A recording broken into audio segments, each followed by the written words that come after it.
Welcome to the Broken Soup Network. My name is Campbell, and I am your soup-like host.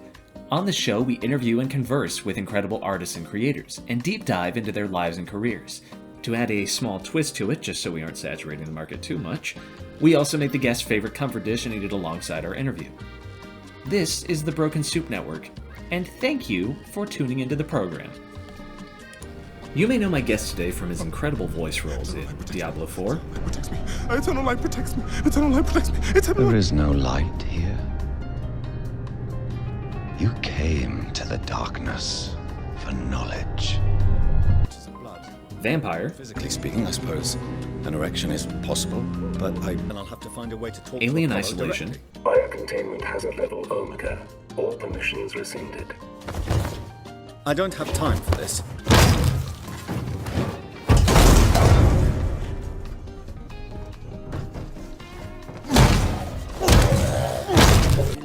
Final Fantasy XVI alongside Ben Starr. I am Cyril, Knight of the Undying and bearer of the Burning Quill. And of course, his role as Margit the Fell Omen in the award-winning Elden Ring. Emboldened by the flame of ambition. While we were all collectively screaming our heads off, dying to this man's dulcet tones, telling us how absolutely trash we were at the game, I think not a lot of us got to appreciate how incredible his performance was. Getting his start in theater, Anthony Howell graduated from the Drama Centre in England to go on a world tour with Robert Lepage's Geometry of Miracles. It wasn't long before he was involved in the 2009 British war drama, Foyle's War, as Paul Milner, giving an incredible performance alongside his castmates Honeysuckle Weeks and Michael Kitchen. After the show's unfortunate end, Anthony went on to continue his passions for theater and acting, working alongside titans such as Sir Ian McKellen and even an early career Neil Newbon. Today we explore Anthony's life and upbringing, and his eventual casting in the award-winning From Software title that we all know and love. The dish Anthony has selected is a lovely butternut squash risotto, pan-fried with roasted sage leaves and onions. It's rich, crispy, creamy, and an absolute delight to eat. Now with the interview. Anthony, how are you, mate? Can you hear me? I can, yeah. Hey, how are you? I'm doing all right. I hope there wasn't too much flattery there. We are doing a show today where we basically converse with creators and actors and artists. We get to know them a little bit. We get to deep dive into their lives. We ask some questions about their characters, of course. But what we're going to start with today is we actually have a plate of food in front of both of us. And Anthony, do you want to go through the dish that you have so nicely given me the recipe for today? So this is I've got it here too. It's a roasted butternut squash risotto. It's a really simple dish, but it's really tasty and it's basically a comfort food. It's something that I really enjoy.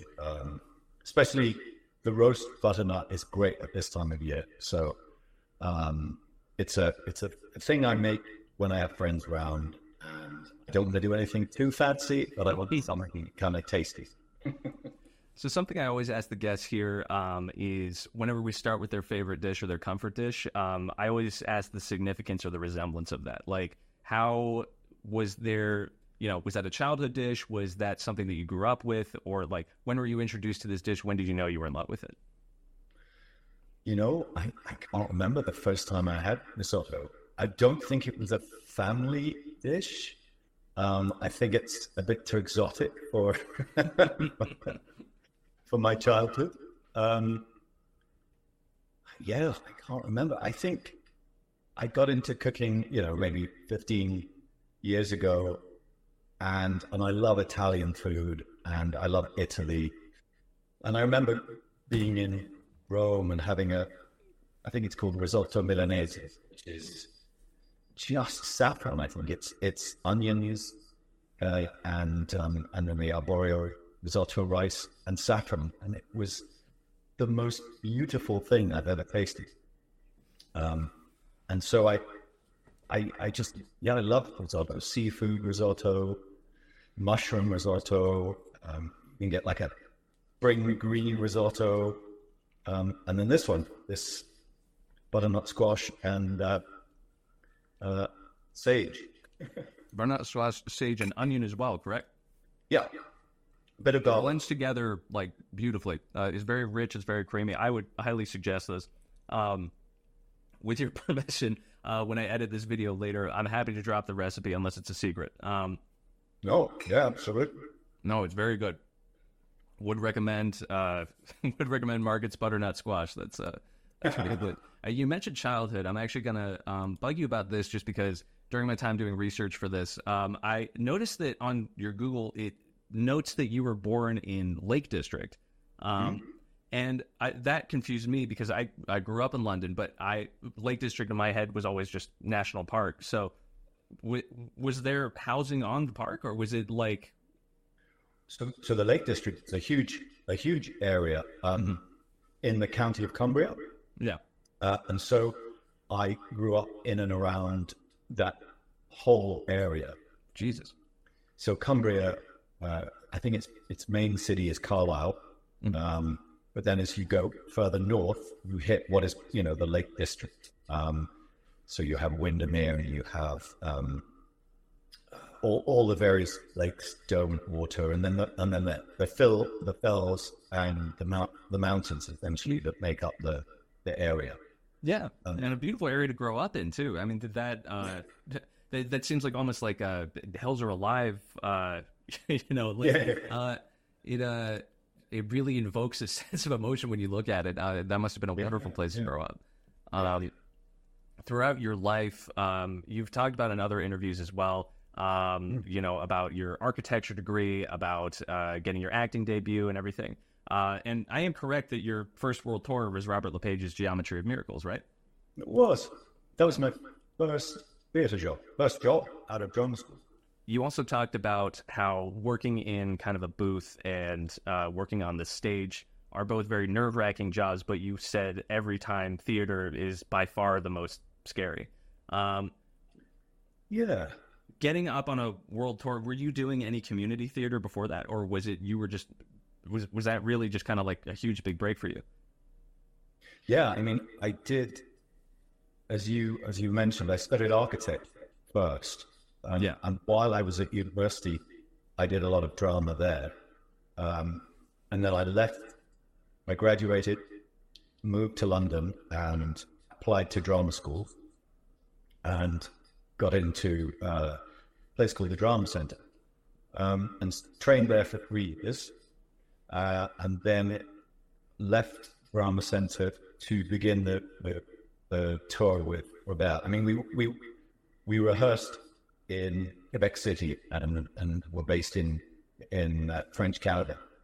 And so that was really my start of my career, was working with Robert for a year and a half, maybe. Yeah.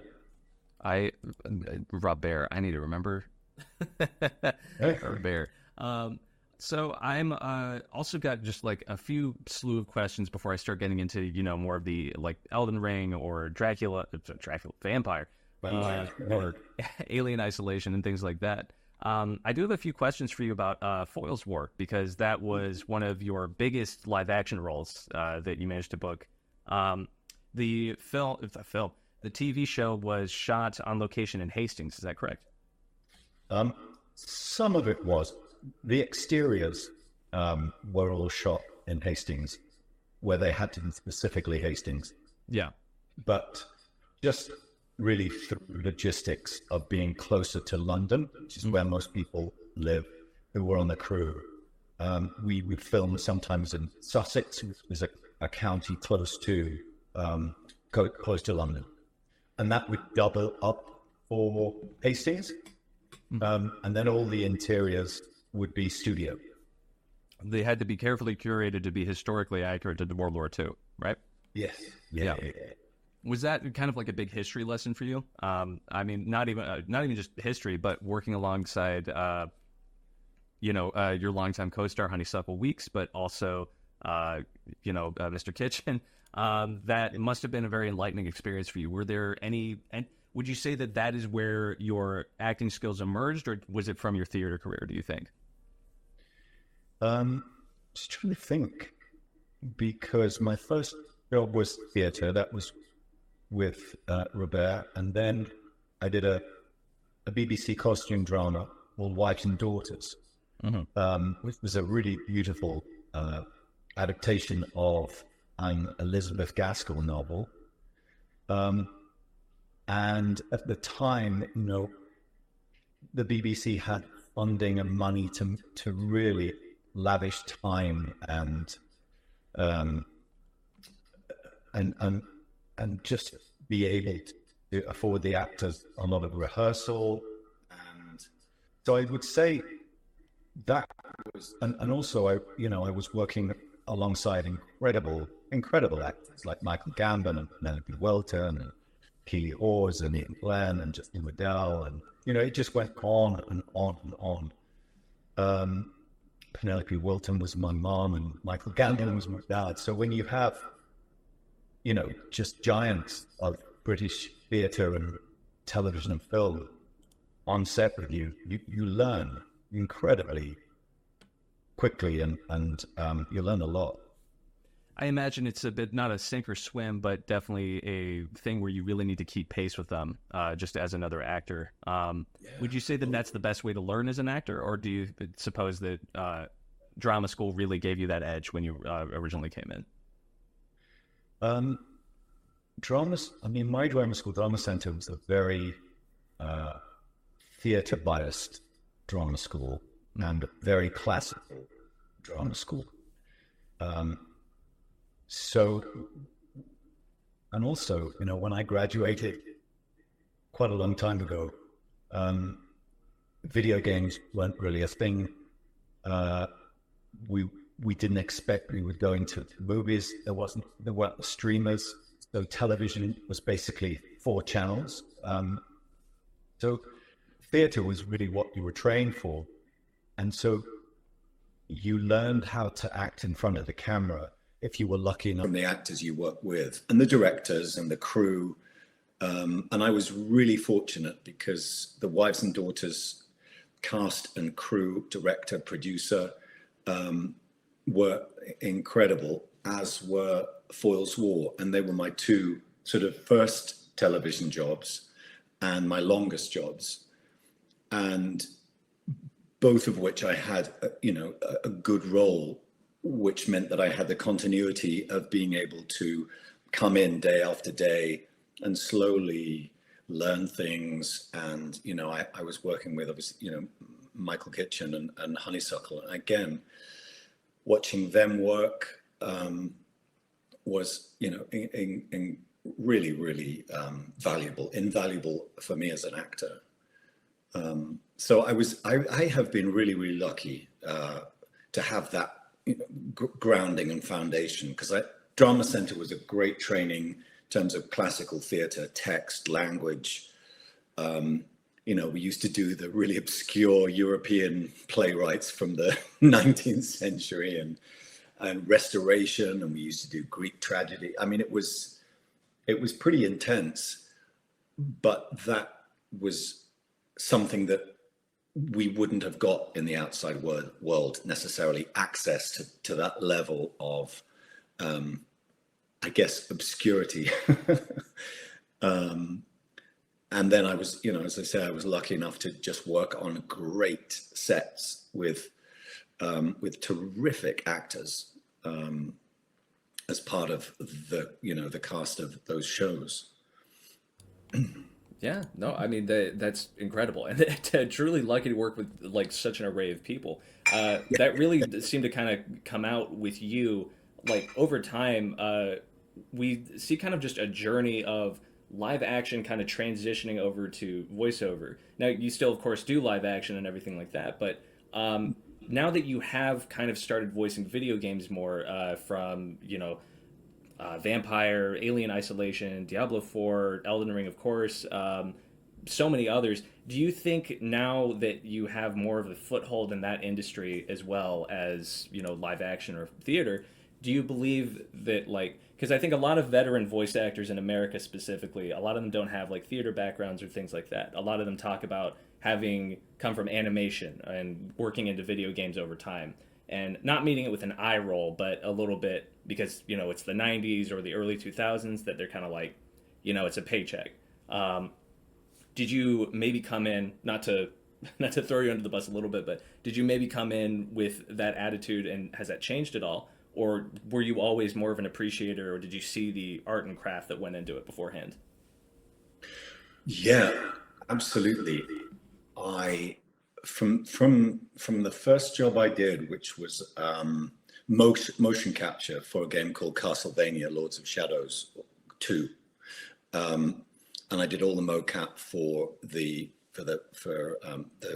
vampire character, the Dracula character, and I really enjoyed it. But also, I was working with a wonderful director, Kate Saxon, and actors who were working then, who are working now. Actors like Neil Newbon, and I worked with Jane Perry on Alien Isolation many years ago. Keziah Burrows, just a group of actors that were passionate about what we did, and took it seriously. And as a result, I think were hired again and again and again. When there weren't that many games, 14, 15 years ago, when I started doing games, it wasn't a big thing. It really wasn't. I know within the gaming world, yes, it was. But in terms of the crossover from actors into performers in games, or voice actors in games, or mocap actors in games, that wasn't really a thing.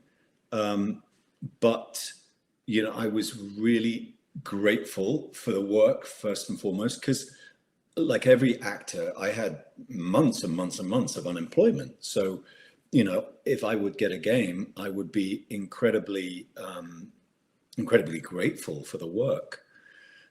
So I never ever considered it a sort of, like a poor relation to any of the other formats: film, television, theater, whatever, radio. And I think that was exactly the same for the other actors I worked with, like Neil and Jane. And as a result, they're out there killing it still. It's 2024, and we're all still doing it. And we're working with the same directors that we worked with. And I think because we all put our hearts and souls into it and took it seriously, I think it paid off. I think we're all still doing it. I want to go into a little bit about acting choices, just a bit, and kind of discuss about because you've worked. It's quite rare sometimes for some voice actors. A lot of them have live action backgrounds, such as Ashley Johnson or someone of that caliber. Some do community theater. Some have that array, but you truly have kind of a foundation in almost every facet of the industry. And there is a lot of complications that go into working in motion capture, where you have to wear those dots all over you, or you've got a head rig on or something like that. You need to be careful. You need to T-pose after a shot ends. With all those complications, what did you say would be the hardest to act? Because with theater, you're in front of a live stage. In live action, you need to be conscientious of how your faces work, working the expression you're using. In motion capture, you need to be aware of how your movements are going as a body language. Are they all equal in your mind, or is there one that really kind of frightens you more so than the other? They all have their difficulties, and you come across problems in all areas, of theater, film, television, or voice acting, I think, or mocap. The physical side, often from the physical restrictions in mocap. So more recently, as headcams have come in, that can create a little bit of a barrier between, if you're doing a cutscene and there's, between you and another actor or other actors, having this kind of, machinery on your head attached to a wire can feel quite unnatural. and you often have, your lights on, so you're being blinded by the camera light. So that can sometimes get in the way of performing. The other thing I think, which is difficult in terms of the voice side of things, voice acting, is because of so much secrecy and confidentiality around games and the game characters and the development of the games, you often don't have the luxury of reading a script or getting to know your character through reading, which you do in television, theatre, and film. So often you're having to make snap decisions in the sound booth with the guidance of the director and of the developers and the creative team. But it can be quite,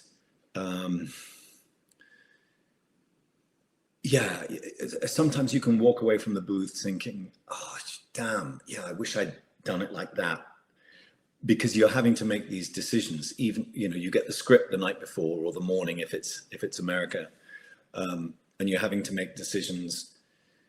So sometimes that can be difficult. You don't feel you have the confidence of the whole journey of the character in your head. So yeah, those with reference to mocap and voice work, those are the slight pitfalls as an actor trying to, because you want to connect with the character and the other actor if you're working opposite someone, or if you're not, when you're working in a scene with another actor who's not there because they've recorded their lines on Thursday and you're doing yours on, Monday or whatever. But we get there. We make it work. No, that's beautiful.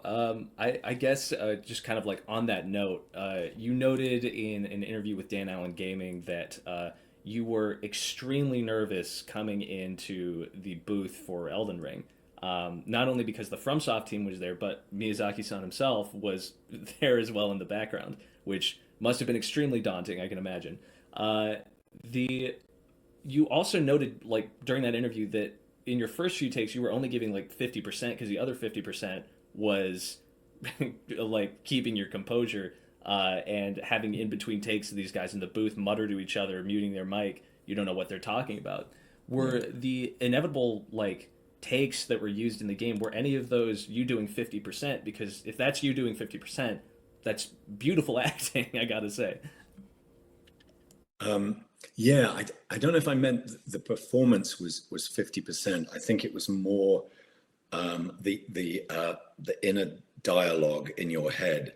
You've got 50% thinking about the character, and then 50% trying to work out whether they're happy with what you're doing, or whether the silence is a good thing or a bad thing, or whether you're going to be recast or whatever it is. I mean, when you start recording, you try and give it 100% or 110. You really do try to commit to it.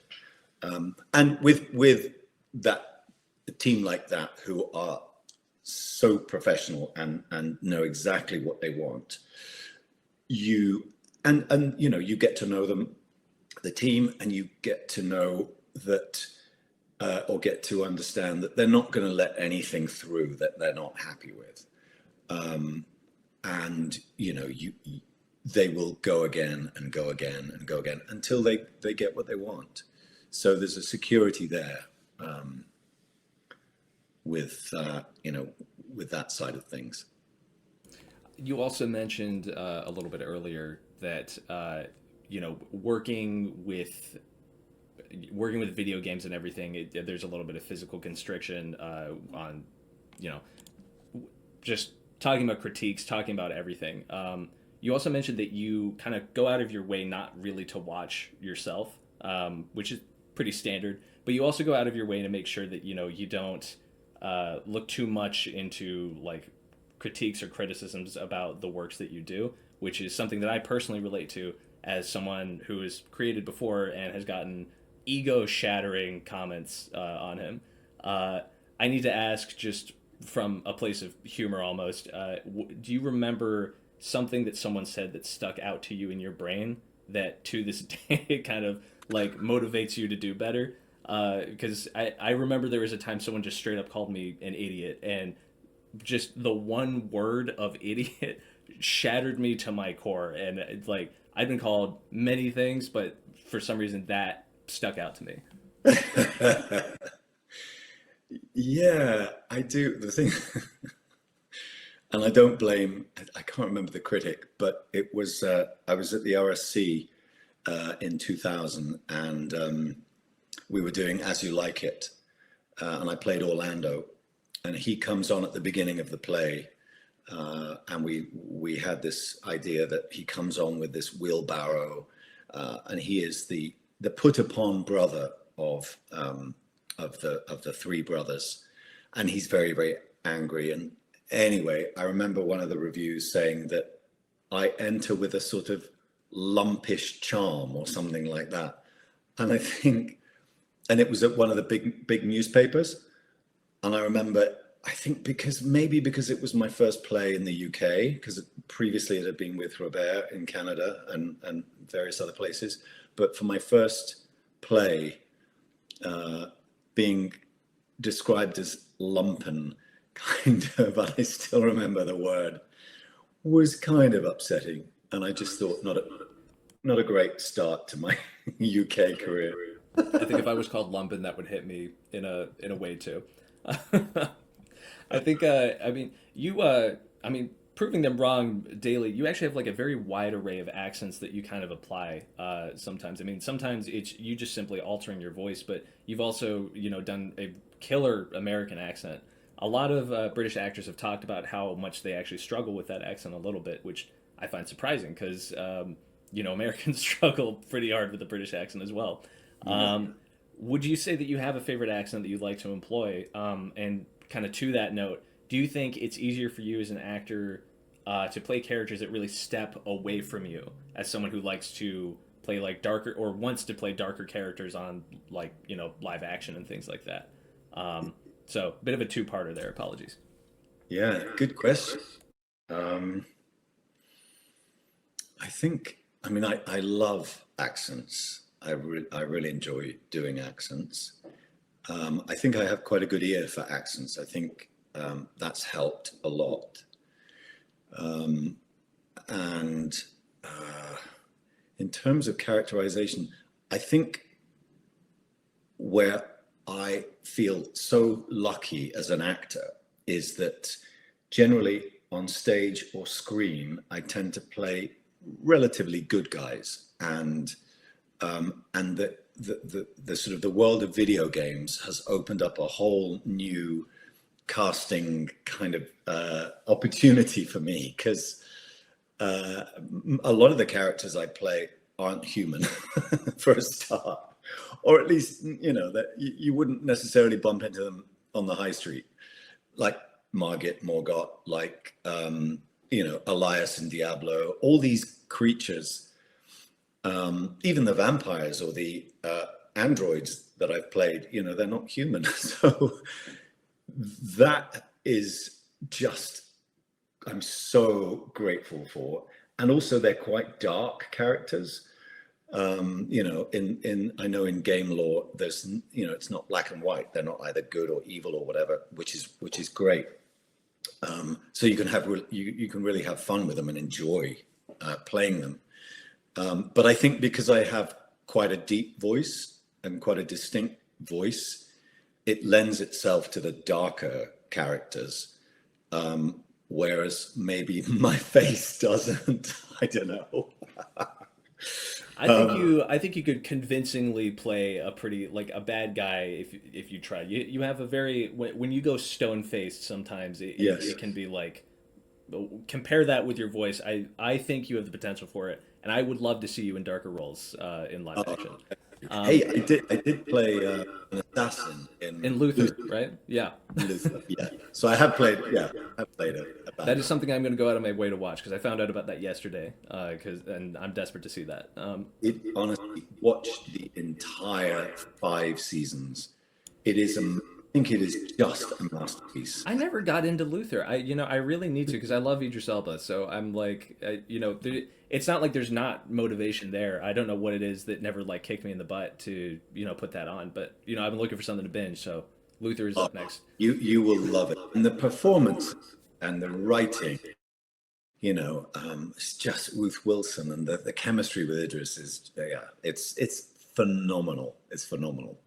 All right. Well, I mean, there you go. You have an endorsement from Anthony Howell. For those of you who have not seen Luther, please go watch it. I will be watching it with you.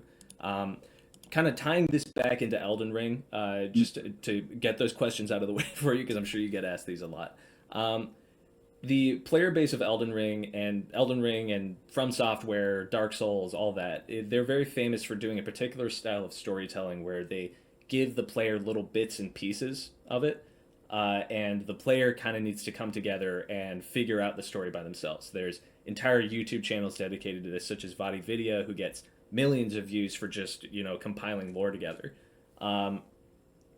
You talked about in the booth with Dan Allen, you talked about the fact that, like, even as an actor, Miyazaki would still only give you bits and pieces of the character, like stuff you needed to work with, which is pretty standard for a VO booth. But do you get the idea that Miyazaki truly just kind of only has the story in his head? Like, was it clear that the creative team didn't even know that much as well? Or is there just a select oligarchy of people that know the whole story? No, I think the team did know the story. I mean, obviously, it all comes from him, and he probably knows the details that nobody else knows. But no, they were all pretty, wise up to what was going on. I think it was just because of the nature of the way games are made and recorded, and the voices added to the animation. It's quite bitty. So I think it was a kind of need to know basis. And in fact, I'm working on a game at the moment which requires motion capture as well as the voice. And it's been going on for a year and a bit. And myself and the other actors in the game sat down with the director and said, could we please just know what the story is? And he was great and just said, yeah, let's sit down, grab a coffee. And he talked us through the whole story. And it was brilliant because it was so helpful in connecting all the dots. So even though, you might not have been in one of the scenes, in one of the cutscenes, you knew the information that would probably your character would know anyway, but wasn't necessarily in the script that you had access to. So, a little bit, going back to my point about not being able to have a really good immersive knowledge of the story can be quite frustrating when you're really trying to do your best, because that's what all of us want to do. We just want to do our best and bring whatever we can to the characters, because especially now, the celebration of performance in the gaming community is really lovely. And I don't know, I think it's relatively recent, that forums talk about the performances, and whereas maybe 10 years ago it was more about the graphics and more about the boss fights and more about this, that, and the other. But now I think because you're getting incredibly talented people to do these voices, that's becoming a really a valuable part of the game. It's really nice to see that people like you are giving such dedication and craft to these performances, especially in a litany of kind of a gaming world that seeks to critique almost every small detail.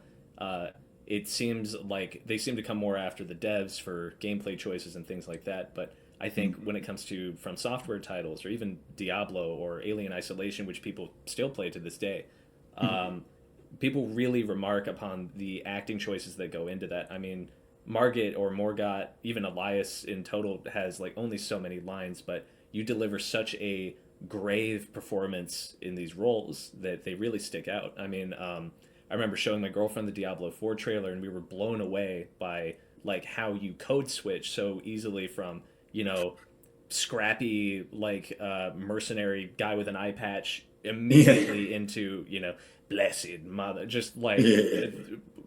delving so into a new character so quickly. I mean, I'm sure, you know, that was sparsed out, but do you ever watch, like, because I know you don't watch your own stuff, but you know, surely you see the trailers or anything like that. Is there ever, especially in Diablo 4, was there ever a point watching that where you're like, I could have done that a little better?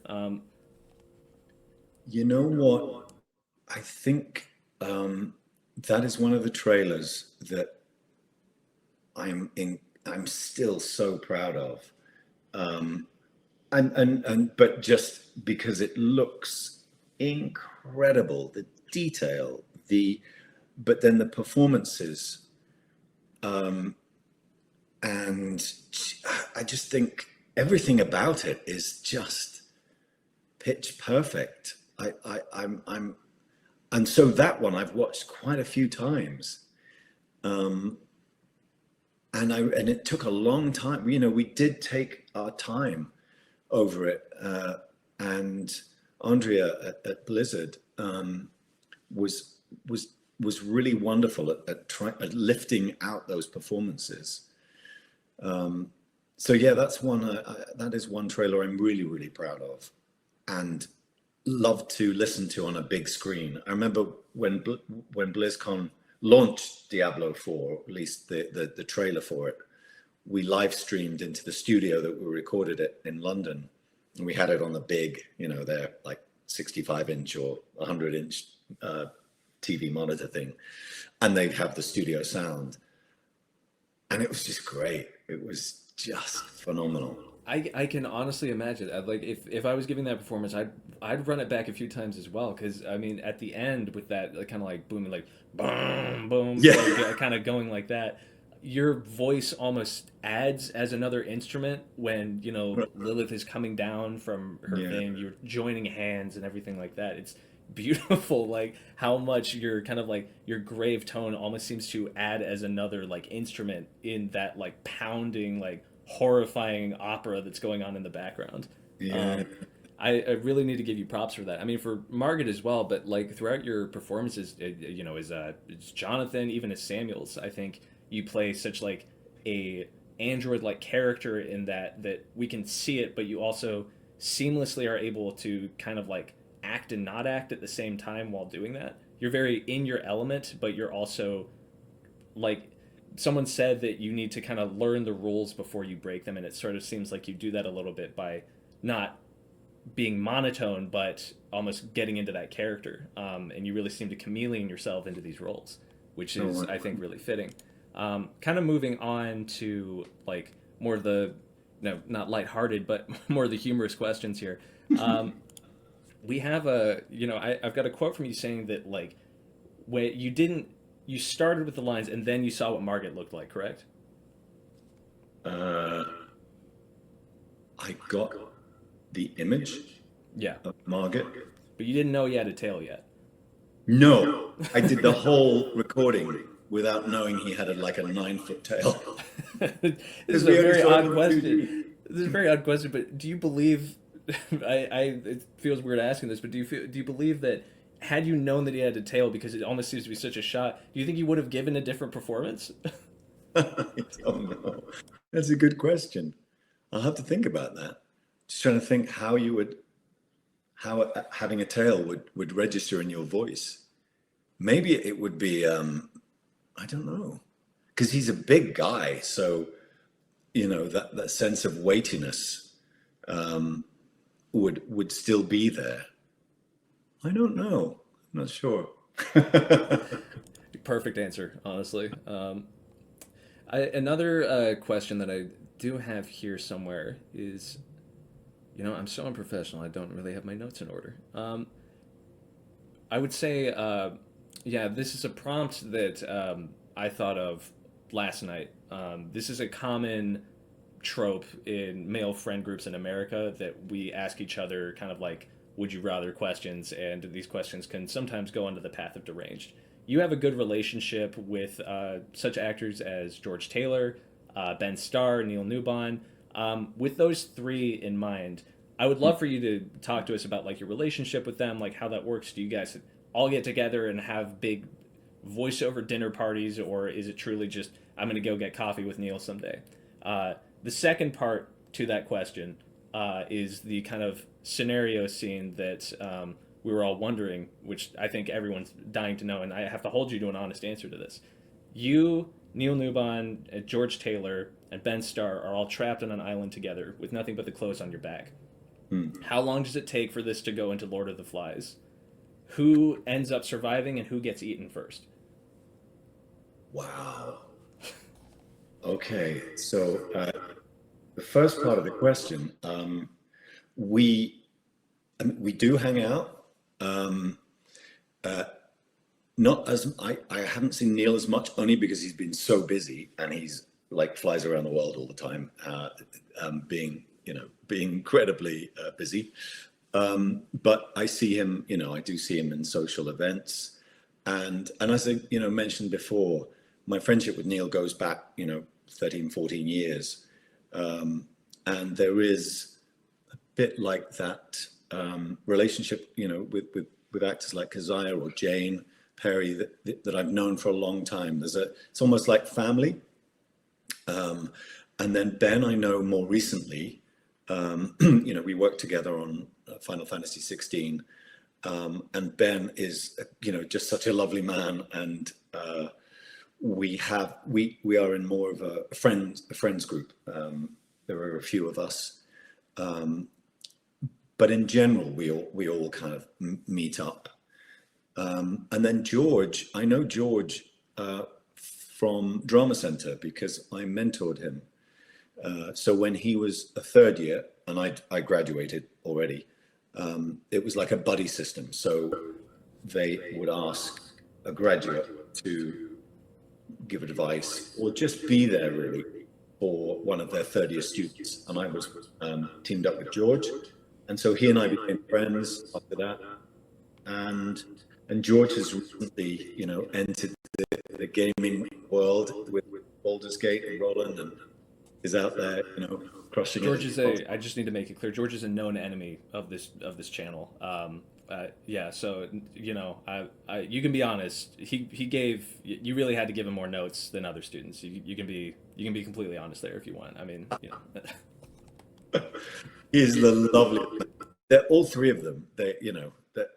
That's the thing with the gaming world.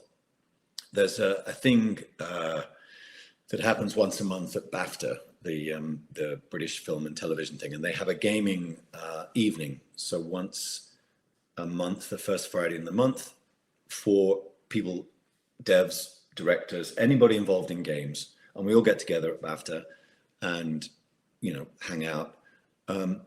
So we do get to see each other, which is really lovely. So we're all good friends, and I'd never met Doug Cockle, who is The Witcher. And I don't know whether it's because by and large there isn't a face attached to the voice. I just find voice actors incredibly humble and easygoing and just really lovely. I think it's a really lovely community, and I feel very embraced and lucky to be part of that really lovely, warm kind of world. No, I think there's a lot of truth to that. I mean, I joke, obviously, even though someone paid him to call me short in front of everybody. But to the second part of that question, you don't need to answer that if you don't want to. I'm obviously joking, but do you think that's a scenario you can accurately respond to? I have a feeling I think probably George and I would get eaten first, and Neil and Ben would probably survive. Good to know. At least you and George go together. So we're going to actually move into just as we start to wrap up, we're going to go into kind of our final segment here. Now you've talked a lot about, a little bit playing Margit in other interviews and this one. You've talked about your, general foundational career in, working with such famous actors as, even Sir Ian McKellen and everything like that. You have a lot of experience when it comes to this. And I think one of the most iconic voices that you lent recently was Margit the Fellowman. A lot of people quote your half monologue, half dialogue to the player, remarking over the demigods, just kind of like listing them off, willful traitors, all of them. And I would we're going to move into our final segment here. That's something I call sides. Clever bit of wordplay here on my part. I'm very smart. You can... What we're going to do here is I'm going to give you an out-of-context line, and you are going to read it. Today we're going to go with Margit the Fellowman and keep it simple. We might do other characters in the future, but we'll keep it simple for this one. So this is an excerpt from the movie, the Tina Fey comedy Mean Girls. You are, to set the scene, give you direction here, you are Margit stepping down the throne. You are lecturing the Tarnished about these 3 thrones in front of you. And we'll go ahead and start with the lines that I gave you if you have them in front of you. If not, I can give you a second. All right, let me find them. Let me see. I might see if I can put them on my iPad. Okay. Okay, let me... Right. Okay, so, are you ready? Karen Smith. She is one of the dumbest girls you will ever meet. I sat next to her in English last year. She asked me how to spell orange. And that little one, that's Gretchen Wieners. She's totally rich because her dad invented the toaster strudel. Gretchen Wieners knows everybody's business. She knows everything about everyone. That's why her hair is so big. It's full of secrets. And evil takes a human form in Regina George. Don't be fooled, because she may seem like your typical selfish, backstabbing, slut-faced hoe bag, but in reality, she is so much more than that. She's the queen bee, the star. Those other 2 are just her little workers. Regina George, she always looks fierce. She always wins Spring Fling Queen. Round of applause for that. That was incredible. That was amazing work. I think we could. We'll probably start wrapping up here on that note. But we'll. Before we leave, I do want to let everyone know. Obviously, voice actors can't talk about this stuff too much, but Anthony does have new titles coming out. So please look out for his voice because there's a few new big projects coming out, and he will be lending his incredible gravelly, dulcet tones to these games, and we're all looking forward to that very much. So. Anthony, I want to thank you so much for coming on to my first interview and being our first guest here. Please send us off. Please send us off again with the dish that you brought today, a butternut squash risotto with sage. You pan fry this, correct? Yes. Yeah, you roast the butternut squash and you pan fry the sage, and it all kind of works. Extremely crispy, extremely rich. I'd compare it to this interview, but all the richness came from Anthony. So I'm going to thank you all for coming today, and I'm going to go ahead and end the stream now. Thank you, Anthony, for being here. Thank you guys so much for participating. If you missed a video today, don't worry. This is going to be recorded, and I will edit this up for YouTube very soon. All right. Thank you, guys. Have a great day. Take care. Bye-bye.